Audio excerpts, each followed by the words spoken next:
जय श्री कृष्ण। आज हम बात करेंगे श्री भगवद गीता के महत्व की। वराह पुराण में धरती माँ और विष्णु देव के बीच की कुछ संवाद दिए गए हैं, जिसमें गीता जी का महत्व बताया गया है। वही मैं आपके साथ आज शेयर करना चाहती हूँ।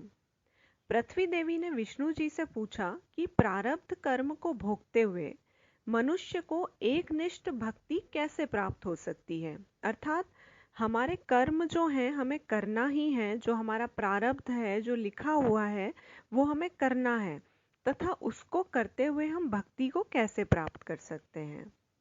तब श्री विष्णु भगवान बोले कि प्रारब्ध को भोगते हुए जो मनुष्य सदा श्री गीता के अभ्यास में आसक्त हो, अर्थात श्री गीता जी का अभ्यास करे, वही इस लोक में मुक्त और सुखी होता है तथा कर्म के लेपायमान नहीं होता है, अर्थात वो कर्म के फल के लिए अधीन नहीं होता है।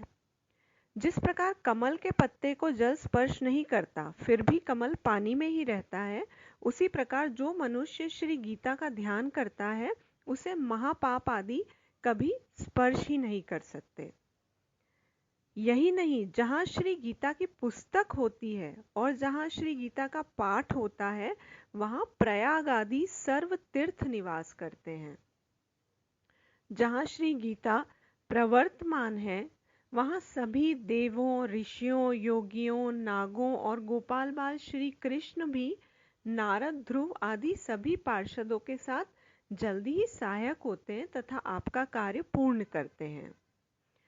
क्या आप जानते हैं कि गीता का सिर्फ विचार, पठन पाठन तथा श्रवण होता है। सिर्फ श्रवण या पठन पाठन ही नहीं, यदि आप विचार भी करते हैं तो वो पृथ्वी माँ को कह रहे हैं विष्णु जी कि मैं वहां पर अवश्य ही निवास करता हूँ। मैं श्री गीता के आश्रय में रहता हूँ। श्री गीता मेरा उत्तम घर है और श्री गीता के ज्ञान का आश्रय करके मैं तीनों लोकों का पालन करता हूँ। श्री गीता अति अवर्णीय पदों वाली अविनाशी अर्धमात्रा तथा अक्षर स्वरूप नित्य ब्रह्म रूपिणी और परम श्रेष्ठ मेरी विद्या है, इसमें कोई संदेह नहीं है। श्री गीता चिदानंद श्री कृष्ण ने अपने मुख से अर्जुन को कही हुई तीनों वेद स्वरूप, परमानंद स्वरूप तथा तत्व स्वरूप पदार्थ के ज्ञान से युक्त है। अर्थात हम सारे वेद पुराण नहीं पढ़ सकते, पर उन्हीं सब का सार हमें कहाँ मिलेगा? श्री गीता जी में।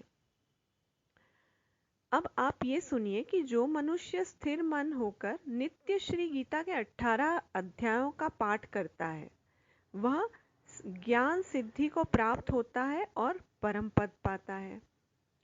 कि अगर हम संपूर्ण पाठ करने में असमर्थ हैं तो आधा पाठ भी करने से गाय के दान से होने वाला जो पुण्य मिलता है वो प्राप्त होता है। यदि आप सिर्फ तीसरे भाग का पाठ कर सकते हैं तो गंगा स्नान का जो फल होता है वो प्राप्त होता है, और उससे भी कम अगर छठवें भाग का आप पाठ करते हैं तो आपको सारे तीर्थों का योग वहां फल मिलता है। जो मनुष्य भक्तियुक्त होकर नित्य एक अध्याय या एक अध्याय में एक श्लोक का भी पाठ करता है वह मनवंतर तक मनुष्यता को प्राप्त होता है, अर्थात अगली योनि में भी वह मनुष्य योनि में ही जन्म लेता है। गीता के अर्थ तत्पर सुनने में तत्पर बना हुआ मनुष्य कितना भी महापापी हो तो भी वह वैकुंठ को प्राप्त होता है और विष्णु के साथ आनंद करता है। अनेक कर्म करके यदि आप नित्य श्री गीता के अर्थ पर विचार करते हैं, उसे जीवन मुक्त जानो, अर्थात वो जीवन का सार है, तो मृत्यु के बाद वह परम पद पाता है। यदि कोई व्यक्ति मरते समय गीता जी का नाम भी लेता है तो उसे सद्गति मिलती है। इस महात्म्य सहित श्री गीता जी का जो भी अभ्यास करता है वो उसका फल जरूर पाता है और दुर्लभ गति को प्राप्त होता है। इति श्री वराह पुराणे श्रीमद् गीता महात्म्य संपूर्णम। धन्यवाद।